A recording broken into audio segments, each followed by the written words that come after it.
Qué bueno que hayas decidido mirar este mensaje, esta predicación. Nos alegra mucho. Mi nombre es Facundo Luzardo, pastor de la Iglesia Bautista de Ulam. Queremos darte la bienvenida y recordarte que esta es una comunidad de refugio y transformación para quienes reconocen que necesitan a Jesús. Así que si estás en la zona de las piedras y no tenés una iglesia con la cual estés comprometido, por favor acércate, entra en contacto con nosotros. Nos encantaría conocerte y poder presentarte personalmente más de cerca a nuestro Jesús. El 31 de octubre es el día que se conmemora el aniversario de la fecha de la Reforma, y que es de la Reforma protestante, que bueno, que se eligió una fecha claramente singular por el hecho que sucedió ese día, pero hay un entendimiento que la Reforma no fue en un día, ninguna reforma es en un día, ¿no? Vos querés una reforma en tu casa, le puedo preguntar a Luis, que está ahí, anda con el garage, y no se hace, es un proceso, ¿no? No es que vos decidís un día voy a hacer una reforma y la terminás, ¿no? Acá también fue un proceso. Primero se tiró las paredes, después se acomodó un poco, estuvimos hace un tiempo, después se fueron haciendo otros arreglos. Cada reforma es un proceso y lo mismo pasó con lo que hoy se conoce como la Reforma Protestante. Y me parece importante poder ver algunos principios que se desprendieron y que todavía nos impactan y que deberíamos nosotros aferrarnos a algunos de estos principios que surgieron a raíz de la Reforma Protestante, que surgieron o que se formularon por lo menos porque ya estaban ahí, porque la gracia era que uno de los pilares de la Reforma fue volver a la palabra de Dios. O sea que muchas de estas cosas están ahí. ¿Cuántos de ustedes han escuchado de las 5 solas? ¿Han escuchado algo de eso? No es un grupo de solteras que se juntan a tomar el té, por las dudas. Podría ser un buen nombre, ¿no? Pero no, sino que son las solas, es esto, son 5 cosas específicas que se entendieron que esas cosas no deberían competir con más nada. ¿Alguien se acuerda o se la sabe cuáles son esas solas de la iglesia? Esperen que... Sola gracia, ¿cuál más? Sola fe, solo Cristo, sola escritura, y falta una. Qué bueno que vamos a hablar de esto, así acá nos vamos sabiéndolas todas. Y la quinta es soli deo gloria, o solo a Dios la gloria. Esperen que ese no. ¿Qué pasó? Mirá, tenía una presentación preciosa y todo, y no la cargué, yo bueno, en fin. Después se las mando. Bueno, pero vamos, pero sí, para entender un poco esto, entendamos un poco el contexto en el que se empieza a dar lo que es esa reforma. Y es a propósito, esto no es una clase de historia, esto es porque ya les cuento al principio, que quiero que pensemos, que tracemos cómo hay un montón de paralelismos con en realidad la realidad que vivimos nosotros hoy ahora. Ahí va, si entran ahí el Canva en algún lado, por ahí la van a ver. Entonces, había una situación de la iglesia en ese momento. La iglesia sí claramente era muy diferente a como es hoy en día. Hoy en día, en la mayoría de los lugares, la iglesia es una minoría, o se ha habido esto reducida. En ese entonces, la iglesia, por lo menos la estructura oficial, era casi sinónimo con Estado, por lo menos en lo que era Europa. Entonces, todo eso del siglo XVI, o sea, por más que decimos siglo XVI, acuérdense que no es el 1600, es el 1500, la Iglesia Católica Romana tenía una influencia dominante en la vida religiosa, cultural y política en toda Europa, pero había crecientes críticas sobre sus prácticas, por ejemplo, y es algo que hoy no se da más, o sea, no estamos hablando de la misma Iglesia Católica de hoy en día, ¿no? Una de las cosas centrales y que tienen que ver con el hecho puntual del 31 de octubre, que fue cuando Martín Lutero clavó las 95 tesis ahí sobre la puerta de esa iglesia, la iglesia de Gutenberg, ahí uno de los temas principales que él trataba era el problema con la venta de indulgencias, que básicamente era justamente querer, hoy hablamos de la generosidad, ¿no? Pero eso era una manipulación para que la gente le pagara dinero a la iglesia y que con eso ellos podían alivianar o sus futuros sufrimientos en el juicio eterno o los futuros de familiares que hoy ya no estaban con ellos. Algo terrible, algo que no es enseñado en las Escrituras por ningún lado, y algo que claramente estaba comenzando a generar un malestar bastante grande. Hubo muchas personas que ya habían hecho escritos sobre estas cosas Por eso hay un grupo de algunas personas que se llaman los pre-reformadores. Fueron algunos que ya tenían este sentir, pero no llegaron a armar tanto alboroto como generó Martín Lutero o luego algunos otros como Juan Calvino. Pero también se dio medio un contexto de muchas innovaciones tecnológicas. ¿Sí? En el 1500 innovaciones tecnológicas. Imagínense, mientras acá nosotros estamos mirando ahí los reels de Instagram y musiquita, allá estaban inventando la imprenta. ¿No? ¿Qué cambio? Uno de los cambios más grandes, más paradigmáticos que realmente cambió la historia, porque la imprenta permitió, una de las cosas más importantes fue empezar a distribuir la Biblia, la palabra de Dios. Claramente era algo importante, claramente era algo que en muchos lugares sabía, en iglesias se tenía, pero este privilegio que tenemos nosotros, de tenerla con nosotros en nuestras manos, la palabra de Dios, no era algo que la gente lo podía disfrutar de esa manera. Y de nuevo, fue un proceso. Incluso con la imprenta ya inventada, era algo sumamente caro que se pudiera dar, que la gente lo pudiera comprar. Pero se pudo empezar un proceso de distribución no solamente de la Biblia, sino de los escritos de estos teólogos que empezaban a tener críticas, que empezaban a expresar sus ideas, se podían imprimir y se podían distribuir y llevar, y esas ideas podían correr. Fue el equivalente en la época a la invención del Internet y las redes sociales para nosotros. Una forma de expandir y comunicar ideas con una rapidez y con una masividad nunca antes conocida hasta el momento. Y también, había muchas otras tensiones en cuanto a los estados, en cuanto a los reyes, un montón de temas políticos también que ahora por tema de tiempo no nos vamos a meter. Pero estos factores entonces crearon un ambiente propicio para que figuras como Martín Lutero, Ulrico Zwinglio y Juan Calvino y otros más desafiaran las enseñanzas y las prácticas del momento en la Iglesia, lo que finalmente llevó a una profunda y duradera transformación religiosa que todavía estamos, podríamos decir, disfrutando los beneficios de eso. Una cosa importante, o sea, Martín Lutero nunca tuvo la intención de convertirse en un evangélico, ¿no? Por las dudas, ¿no? Eso es importante. Él era católico y su intención fue seguir siendo católico. El tema es que fue la Iglesia Católica la que no solamente lo sacó, si hubiera sido por ello lo hubieran matado, como sí hicieron con algunos.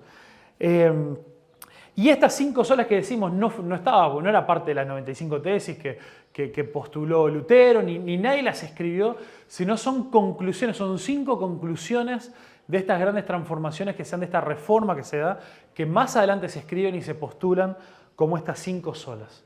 Así que lo que quiero que veamos es la primera, que como también por eso también nosotros la pusimos como nuestro primer valor, de valoramos la palabra de Dios sobre las opiniones, fue la sola escritura, o la sola escritura, porque quedaba más bien a escribir las cosas en latín en ese entonces. Pero es este convencimiento de que la base de la autoridad para nuestras vidas, es como muchas veces nosotros lo hablamos con el valor, pero en ese caso su intención era la base de autoridad para la Iglesia. Ellos luchaban, y eso es algo que hoy en día todavía se sigue dando de una manera o de otra, es una parte central del entendimiento católico de las cosas, es que la autoridad final no la tiene la palabra de Dios, sino el Papa que esté de turno. Y cuántas atrocidades han pasado por eso y cuántas cosas se han hecho a lo largo de la historia contradiciendo directamente la palabra de Dios. Entonces por eso es tremendo que podamos, justo el jueves en el refugio estuvimos meditando en esto, me estoy confundiendo. 2 Timoteo 3, 16 y 17, que nos dice, toda la escritura es inspirada por Dios y es útil para enseñarnos lo que es verdad y para hacernos ver lo que está mal en nuestra vida. Nos corrige cuando estamos equivocados y nos enseña a hacer lo correcto. Dios la usa para preparar y capacitar al pueblo para que haga toda buena obra. Hoy, leyendo Efesios 2, Caro leyó bien más sobre el final, de que somos hechuras suyas, somos criaturas de Dios que Él nos hizo para las buenas obras que Él preparó de antemano para nosotros. ¿Y cómo es que nosotros llegamos a caminar? ¿Cómo es que nosotros llegamos a caminar sobre esas buenas obras? Lo llegamos a hacer a través de profundizando y entendiendo y amando la palabra de Dios como la fuente a través de la cual nosotros llegamos a conocer la voluntad de Dios para nuestras vidas. Y entonces, estos son principios fundamentales que lo que yo veo es que nosotros tenemos que entender como hoy en día, que esto fue otro de los principios que quedó de la Reforma, ¿no? Hay una frase que justo también la había publicado en estos días, que dice, iglesia reformata semper reformada. Que lo que quiere decir ahí en latín es, una iglesia reformada siempre está en constante reforma. ¿Y por qué? ¿Es porque queremos cambiar por cambiar? No, porque entendemos de que justamente el pecado que reside en nosotros, mientras seguimos estando acá en la tierra, siempre nos va a llevar a tendencias de querer alejarnos de la palabra de Dios, de querer hacer las cosas según mi voluntad, según lo que yo quiero hacer. Y constantemente debemos preocuparnos, debemos buscar, debemos intentar hacer lo posible para volver a las bases de la palabra de Dios. Y creo que muchos de nosotros podemos identificar cómo hoy, incluso ahora la iglesia evangélica, la iglesia protestante, entre comillas, que surgió de esa reforma, necesita reforma también porque se ha desviado en un montón de cosas y en un montón de cosas, o hay un montón de ejemplos en los cuales vemos cómo muchas iglesias se alejan constantemente de la palabra de Dios. Y esto no es para señalar a los de afuera, esto puede ser un peligro para nosotros. Es algo de lo que nosotros nos tenemos que cuidar. Es algo de lo que nosotros tenemos que decir, bueno, todo el tiempo. Está bien, enseñamos esto, ¿viene esto de la palabra de Dios o no? Hacemos una aplicación, una corrección a nuestra vida personal. ¿Viene esto de la palabra de Dios o no? Son ese tipo de cosas que debemos realmente buscar si nosotros constantemente estamos... Es como los valores. Por más que nosotros los enseñemos o estemos intelectualmente de acuerdo con ellos, si nosotros no los reafirmamos, puede que los olvidemos en la práctica y aunque estamos de acuerdo intelectualmente, los vamos a dejar de practicar, ¿no? Entonces, justo ayer varios me preguntaban ahí, estuve por GEBU, que fue el Congreso Joven de las Iglesias Bautistas allá en La Túnez, ¿no? Me habían invitado para que vaya a dar un taller a los líderes sobre consejería bíblica. Y específicamente me pidieron sobre un tipo de consejería que se llama la consejería noutética, que es básicamente esta base de que nosotros debemos aconsejar solamente de la palabra de Dios y que realmente debemos tener mucho cuidado con otras influencias que pueden venir y pueden realmente confundir. Entonces hay muchas formas, mucha gente aconseja o incluso enseña desde esta forma, desde el positivismo, ¿no? Vos simplemente pensás que todo va a estar bien y vamos arriba, ¿no? O desde la teología de la prosperidad, que es aquella que dice, bueno, es similar al positivismo, pero es vos intercambiarle por algo, según lo que vos ofrendes, según las promesas que vos le das a Dios. Y ahí volvemos a lo mismo que hoy vemos que la Iglesia Católica sigue haciendo, que es las promesas de los santos, ¿no? Si Dios hace tal cosa, o si la Virgencita hace tal cosa, entonces yo prometo que voy a hacer esto y esto. Eso no es parte de lo que la palabra de Dios nos enseña, al contrario, va en contra de lo que la palabra de Dios nos enseña, de que Dios no puede ser... nosotros no podemos... Dios no es corrupto como para que nosotros le andemos ahí negociando cosas. Dios es amor y si nosotros clamamos y si nosotros pedimos con fe, Él en su amor puede contestar oraciones. Pero Él no hace canjes baratos con nosotros, ¿no? Entonces, y después o como también, no todas, pero hay algunas ramas específicas de la psicología y todo lo demás que pueden ir directamente en contra de algunos principios de la palabra de Dios. Y qué fácil es que estas cosas empiezan a meter en nuestra forma de entender las cosas, en nuestra forma de hablar, en nuestra forma de a veces de enseñar o en nuestra forma de hablarnos entre nosotros y de aconsejarnos entre nosotros y empiecen a tomar el lugar de la palabra de Dios, ¿no? ¿Cuántas veces he escuchado, ¿no? Eso, cristianos que frente a tener que dar un consejo, una recomendación, van enseguida no recurren a la Biblia, no dicen, che, bueno, sentémonos, vayamos, leyamos, vamos a ver qué es lo que dice acá, qué es lo que dice este pasaje, cómo la palabra de Dios se aplica a nuestra vida ahora, sino que, bueno, traemos cosas que son del mundo y simplemente ahí le tiramos por arriba como quien le pone un condimento, un par de versículos ahí sacados de contexto, como para decir que fue medio bíblico, ¿no? Entonces acá también nosotros tenemos que tener la sola escritura lo que nos dice es tenemos que tener un convencimiento que la palabra de Dios es suficiente. No solamente que alcanza, sino que es suficiente. Es suficiente para poder cubrir nuestras necesidades en todas las áreas de nuestra vida. Es suficiente para todas nuestras necesidades. Y sí, y por supuesto, nosotros entendemos que como parte de las enseñanzas de la vida también está de que Dios ha dado sabiduría, lo que a veces le llamamos la gracia común, para que existan disciplinas a las cuales todos nosotros también recurrimos, como la medicina o como vamos al médico, todas esas cosas que no son prohibidas por la palabra de Dios. Aunque hay algunas sectas o ramas que se desvían que hasta hacen algunas prohibiciones, ¿no? Como conocemos que creo que son los testigos de Jehová que prohíben el tema de las transfusiones de sangre. Y no es algo que lo diga la palabra de Dios.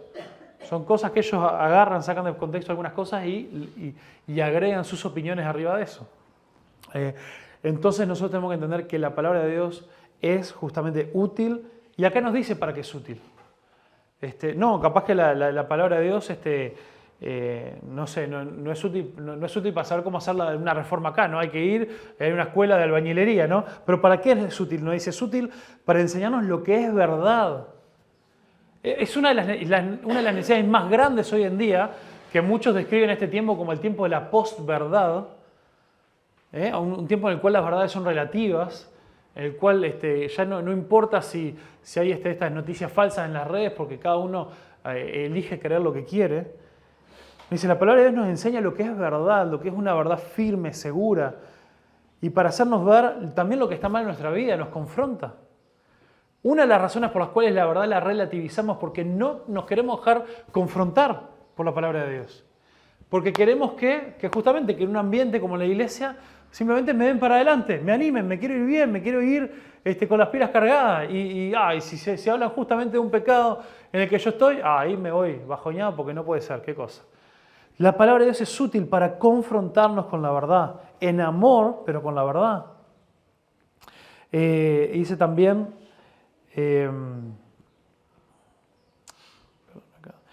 y Dios la usa también para preparar y capacitarnos. Y nos corrige cuando nos equivocamos y nos enseña a hacer lo correcto. Bueno, siguiente, así no se nos va tanto el tiempo, pero vamos más rápido. Sola fide, que significa sola fe, ¿no? Esto tiene que ver con la salvación. Romanos 1, 16 y 17. Romanos 1, 16 y 17 dice, pues no me avergüenzo del Evangelio o de la buena noticia acerca de Cristo, porque es poder de Dios en acción para salvar a todos los que creen, a los judíos primero y también a los gentiles. Esa buena noticia nos revela cómo Dios nos hace justos ante sus ojos, lo cual se logra de principio a fin por medio de la fe. Dice que la forma en la que nosotros somos justos somos justos delante de Dios, se logra de principio a fin por medio de la fe. Nosotros no tenemos la única cosa que nosotros hacemos, ponemos en acción para poder acceder al perdón de Dios es creer, es la fe. Claro, la palabra de Dios enseña que una fe verdadera, una fe viva, es una fe que obra. Pero no es hacer cosas, no es obrar para poder ganar ni llegar a merecer nada. Yo creo lo que Jesús ya hizo y eso me abre las puertas de par en par. No tengo que hacer más nada. Todo lo que voy a hacer después va a ser una expresión de mi agradecimiento, va a ser a consecuencia de esa nueva vida, ese corazón de carne que Dios puso en mí, reemplazando mi corazón de piedra, que empieza a latir, empieza a tener vida, como hablamos la otra vez. Y por lo tanto empiezo a hacer cosas, por lo tanto empiezo a sentir, empiezo a amar a Dios, empiezo a tener la motivación de querer hacer cosas, de querer obedecer, de querer seguir a Dios. Pero nada de eso nace o debería nacer con el deseo de querer ganar mi posición delante de Dios. La justificación, que es el perdón de nuestros pecados, el llegar a ser hallados justos, rectos delante de Dios, lo logramos por medio de la fe y nada más, por eso es sola fe. Lo siguiente es solo Cristo, o solus Christus, como lo expresaron ahí en latín, ¿no? Y hay una enormidad de pasajes que podríamos también ver sobre esto, ¿no? Pero solo Cristo nos habla de cómo... antes de solo Cristo, sola gracia. Sola gracia. Y ahí está el pasaje que nos leyó Caro. En Efesios 2, específicamente en el 8 y 9, dice, Dios nos salvó por su gracia. La gracia es, la definición más básica de gracia es todo lo que nosotros recibimos que no merecemos. Que es un poquito diferente a la definición de misericordia, que misericordia es al revés. Misericordia es no recibir el castigo que sí merecemos, ¿no? Entonces, Dios cuando nos salva no solamente tiene misericordia de nosotros, que la tiene, no recibimos el castigo que merecemos, pero además tiene gracia, que gracia es nos da lo que no merecemos. ¿Y qué nos da? Nos da perdón, nos da la salvación, nos da una posición con Cristo delante de Él, nos hace hijos de Dios, nos da una adopción, nos dice también ahí en el comienzo de Efesios, dice, nos ha dado toda bendición espiritual en los lugares celestiales, nos ha sentado juntamente con Cristo, nos ha unido a Cristo. Todo eso son cosas, es muchísimo más la salvación que simplemente que te perdonen los pecados. Eso sería misericordia. Pero además es gracia, porque en la gracia Él nos dio y nos sigue dando abundantemente muchísimo más de cualquier cosa que jamás podríamos llegar a merecer. Entonces por eso diríamos que la frase completa en cuanto a la salvación es que la salvación es por gracia, la salvación es por gracia por medio de la fe, ¿no? La salvación es por gracia por medio de la fe. Sola fe es la parte de la ecuación, ¿no? que yo pongo.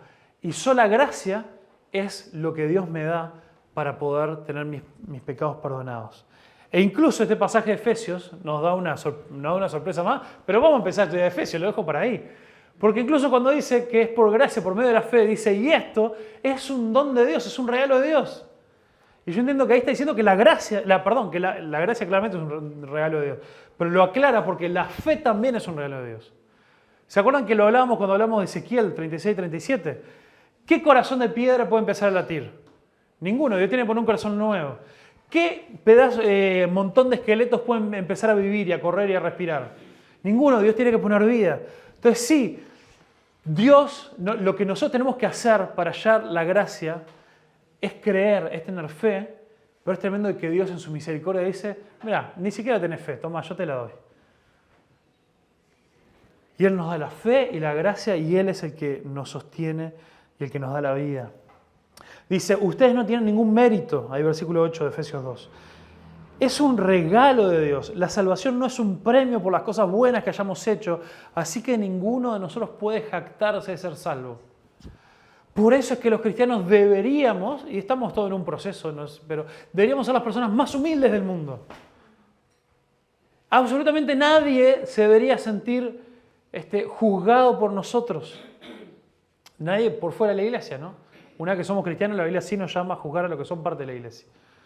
En esa búsqueda de la santidad. Es cierto que a veces hay gente que dice que se siente juzgada por los cristianos y no es que fue juzgada, simplemente se le informó que somos todos pecadores. Eso es diferente, ¿no? Hay gente que a veces puede ser muy sensible con algunas cosas y pasa eso cuando somos confrontados con hablamos un tiempo de la ofensa del Evangelio. Pero lo que tiene que ser ofensivo es el Evangelio, no nosotros. Porque nosotros, habiendo recibido la gracia de Dios, decimos, qué tremendo que yo sin merecerlo ahora puedo ser parte del pueblo de Dios. ¡Wow! Déjame salir corriendo a compartir esto. A contarles a otros de que solamente en la Escritura encontramos la verdad de Dios, solamente a través de la fe puedo llegar a ser salvo, solamente por la gracia de Dios puedo ser salvo. Y el cuarto punto, la cuarta sola es solo Cristo. Después de sola gracia, solo Cristo. Porque Cristo fue la obra de Cristo a quien Dios envió y todo lo que Cristo hizo, pero además quien Cristo es a quien le debemos todo esto. El hecho de que podamos tener posibilidad de llegar a ser salvos, el hecho de que esto tenga un efecto sobre nosotros. En 1 Timoteo 2, 5 y 6, Pablo en la carta de 1 Timoteo tenía que ayudar a Timoteo a defender el evangelio de personas que estaban en la iglesia de Éfeso, justamente, que era donde Timoteo era el pastor ahí, a defender frente a un montón de personas que estaban atacando el evangelio. que estaban queriendo quitarle cosas al Evangelio o agregarle cosas al Evangelio. Y justamente Pablo le quiere decir que solamente Cristo, dice, pues hay un Dios y un mediador que puede reconciliar a la humanidad con Dios. Y ese es el hombre Cristo Jesús. Él dio su vida para comprarles la libertad a todos. Este es el mensaje que Dios le dio al mundo justo en el momento preciso. Hay un solo mediador entre Dios y los hombres, solo Cristo, nadie más. Ni nuestras obras, ni nuestras promesas, ni otros dioses, ni otros profetas, ni otras maneras. No lleguemos, jamás compremos esa mentira barata de que esa frase que dice todos los caminos llegan a Roma. ¿Escucharon esa frase? Entonces, por lo tanto, dice, bueno, todos los caminos, todas las religiones, dice mucha gente, llevan a Dios. Perdón, yo he andado muchos kilómetros y jamás llegué a Roma caminando. O en auto. Porque no es cierto, es un dicho. Pero así como no es cierto con Roma, vos podés agarrar un camino y terminar en una calle cerrada que no lleva a ningún lado, o terminar en la punta opuesta del mundo, lo mismo pasa con las religiones, no tiene sentido eso, de que todos los caminos llevan a Dios. Y Jesús vino justamente a decir, yo soy el camino, yo soy la verdad, yo soy la vida. Nadie viene al Padre si no es por mí. Por lo tanto, la gente, hay una contradicción innata en eso, porque la gente que dice de que todas las religiones son una forma de llegar a Dios, bueno, pero ¿qué hacemos con cada una de las religiones que dicen, esta es la única forma de llegar a Dios? Hay una contradicción básica ahí. Entonces nosotros, la gente que dice que Jesús es una opción más, no puede decir que Jesús fue bueno y fue un buen maestro y todo lo más, cuando Jesús dijo, yo soy Dios y yo soy el único camino y la única forma a través de las cuales ustedes pueden llegar a Dios Padre. No hay otra. ¿Qué hacemos con eso? Bueno, lo que pasa es que todas las personas que dicen ese tipo de cosas, de que hay muchas formas de llegar a Dios, son personas que o jamás realmente estudiaron las palabras de Cristo, o habiéndolas conocido, no le importan. Por lo tanto, no tienen una fe verdadera, no tienen una fe que les dará acceso a esa gracia inmerecida. Y por último,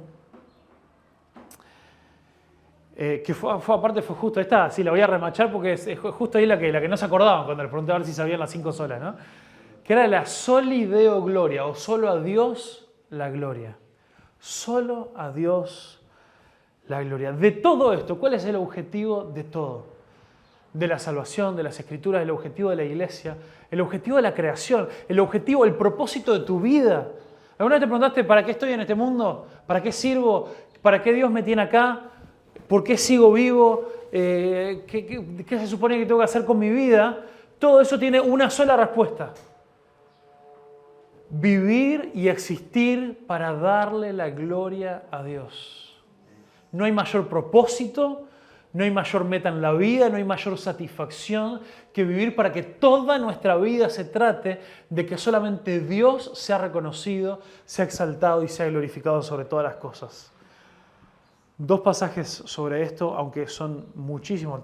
Justamente, como todo se trata de la gloria de Dios, la Biblia entera está plagada de estos pasajes que una y otra vez repiten esta idea. Pero en Romanos 11:36 dice, pues todas las cosas provienen de Él y existen por su poder y son para su gloria. Pues todas las cosas provienen de Él, o sea, todo vino de Dios, pero existen por su poder, pero son para su gloria. O sea, ¿cuál es la razón por la cual Dios creó el universo? Todo lo que existe. Para su gloria. ¿Por qué el universo es tan grande? En nuestra mente no nos entra en absoluto el tamaño del universo. O sea, no nos entra a comprender lo grande que es el universo. Más, yo creo que a nosotros no nos entra a comprender el tamaño de solamente el planeta Tierra. O sea, es grande la Tierra. Es muy grande. Porque puede pasar por 2 cosas. A veces, por un lado, capaz que el que no ha podido viajar, quizás pues no ha podido viajar. Y el que no ha podido viajar, lamentablemente, porque hoy se viaja en avión y claro, y vos te dormís una siesta ahí en el avión, no sé qué, te despertás, pum, la otra punta del mundo. Y no puedes ser consciente, no te puedes entender realmente lo lejos que llegaste. Y cómo, bueno, a la humanidad le llevó siglos o hasta miles de años poder llegar desde el huerto de Edén donde Dios los creó, o en realidad desde la Torre de Babel donde Dios los esparció, a que llegaran a poblar toda la tierra, porque no es una cosa así nomás de, bueno, acá me subo un caballo y en un rato llego a la otra punta del mundo. Es enorme. Menos nos entra a nosotros también el tamaño o la distancia que hay entre acá y la luna. Muchísimo menos el tamaño, la distancia de acá al sol. ¿Saben lo rápido que viaja la luz? Muy rápido. Da como 4 o 5, en menos de un segundo da como un rayo, un haz de luz, podría dar como 4 o 5 vueltas a la Tierra. En un segundo. 4 o 5 vueltas a la Tierra, que recién hablamos todo lo grande que es. ¿Saben cuál es la distancia al Sol? Si el Sol se apaga, si alguien viene así y te baja la llave del Sol, ¿saben cuándo nos enteramos? Dentro de 8 minutos. Así de lejos está. Pero de vuelta, no importa todo el ejemplo que pongan, no lo vamos a entender. Es muy grande. Imaginémonos el universo, la galaxia, después el universo, todo. Es muy grande. ¿Por qué Dios crea algo tan disparatadamente enorme? Porque eso solamente puede comenzar a expresar la enorme gloria, la hermosura, la grandeza, el poder, la magnificencia de nuestro Dios. Y se queda corto. Entonces, realmente todo se trata de la gloria de Dios. Y en Efesios 3, que es un pasaje que antes regularmente leíamos también ahí en la oración final, dice, y ahora, Efesios 3, 20 y 21, dice, y ahora que toda la gloria sea para Dios, quien puede lograr mucho más de lo que pudiéramos pedir o incluso imaginar mediante su gran poder que actúa en nosotros. Era lo que decía recién, no nos podemos ni imaginar las cosas, no hay película que pueda llegar a nos expresar con todos los efectos especiales la grandeza de nuestro Dios. Dice, gloria a Él en la iglesia y en Cristo Jesús por todas las generaciones de hoy y para siempre. Amén. Entonces, Dios ha elegido manifestarse visiblemente de dos maneras. Dios es un Dios invisible. Jesús mismo dijo, nadie ha visto a Dios, nadie ha visto al Padre. ¿No? Porque si lo vemos, morimos, ¿no? Pero Dios ha elegido manifestarse, mostrarse visiblemente de dos maneras. A través de Cristo, que es Dios mismo encarnado, hecho hombre, y a través de la iglesia, que es su cuerpo. Y acá nos dice, gloria a Él, o sea, gloria a Dios en la iglesia y en Cristo Jesús. Entonces, Cristo, que es perfecto todo el tiempo, Él es, Hebreos 1 nos dice, es la imagen misma del Dios invisible. De Él irradia de manera perfecta la gloria del Padre. Cristo muestra de manera perfecta la gloria de Dios. Ahora a nosotros nos queda el desafío de preguntarnos nosotros, ¿vamos a vivir realmente para la gloria de Dios? ¿Vamos a vivir nosotros realmente que toda nuestra vida se trate de traerle mayor gloria, honra, adoración, de redirigir todas las miradas, redirigir todos los aplausos, de que la iglesia sea cada vez más sana, más firme, más profunda, más conocedora de la palabra, que crezca en fe, que crezca en obras, que crezca en amor, y que el producto de todo eso sea que Dios sea más glorificado? Y que si nosotros nos cuestionamos y decimos, ay, no entiendo, no sé, estoy medio desanimado porque no sé para qué existo, no sé para qué vivo, no sé, la estoy pasando mal, me aburre el trabajo, no sé qué estudiar. Poder entender todas esas cosas cobran un sentido diferente cuando entendemos que no existimos para nosotros mismos. Existimos para glorificar a Dios en cualquier cosa que hagamos, en lo que sea que estamos haciendo. Incluso en medio del sufrimiento, somos llamados a glorificar a Dios en medio del sufrimiento, sufriendo bien, sufriendo de una manera en la cual siempre estemos reconociendo a Dios, reconociendo la bondad de Dios, reconociendo que Dios es soberano sobre todas las cosas. Que como Job, que hoy nos hablaba Gaby, también nos recordaba el ejemplo de Job, podamos también nosotros estar todo el tiempo decir, bueno, todas estas cosas están pasando, pero Dios sigue siendo Dios. O como el final de esa experiencia tan terrible que sufrió Job, decir, todo esto me hizo ver mejor a Dios. Antes yo lo conocía de oídas. Y Job no era un religioso, sino más, Job era un tipo comprometido. Él no estaba queriendo decir que él antes no era salvo, que antes no se relacionaba con Dios. Es una hipérbole para mostrar que su nuevo conocimiento de Dios era muchísimo más profundo ahora después de esa experiencia de sufrimiento. Entonces, bueno, que mi vida, a través también de cualquier situación que yo esté pasando, sea buena, sea mala, sea en escasez, sea en abundancia, sea en enfermedad, sea en salud, sea teniendo trabajo, sea estando sin trabajo, sea estudiando, sea sin saber qué estudiar, sea con deuda, sea sin deuda, sea en la situación en la que yo esté, pensar a partir de hoy cómo puedo empezar a vivir para un propósito mayor que el de mi propia vida.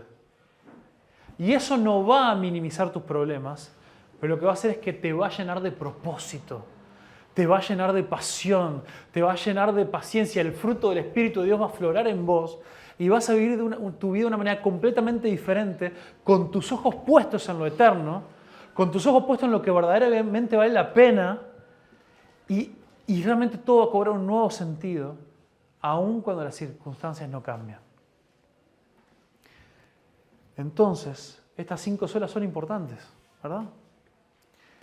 Y que sean un recordatorio de la palabra de Dios, como vimos, que solamente en la Escritura encontramos la autoridad sobre nuestra vida y sobre la iglesia. Solamente es a través por la gracia de Dios que podemos ser salvos.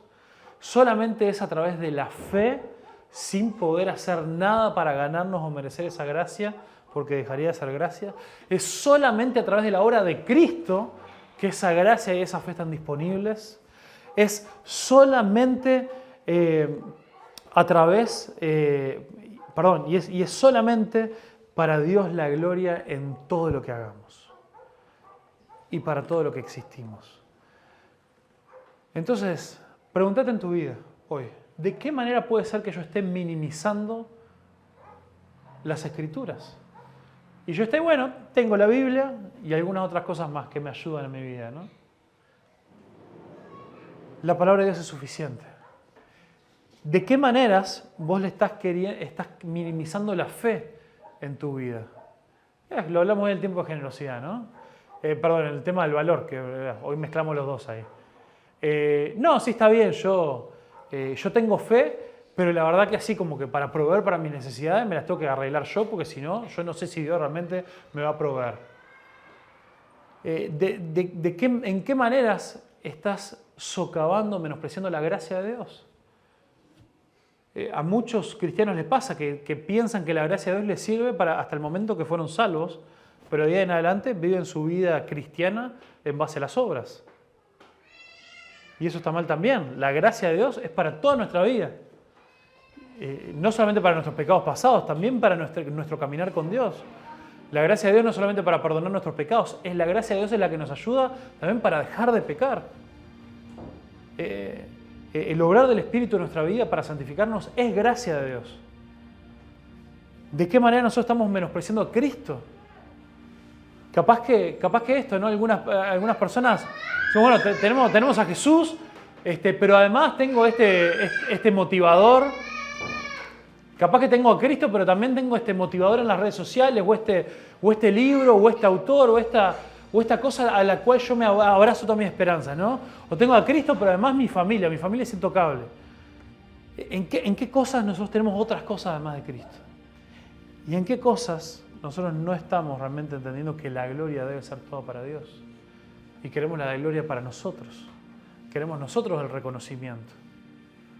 Entonces, las verdades que resumen este movimiento de la Reforma que comenzó hace 506 años atrás aproximadamente, siguen completamente vigentes hoy en día. Siguen siendo importantes y nos siguen llevando a la palabra de Dios. Amén. Amén.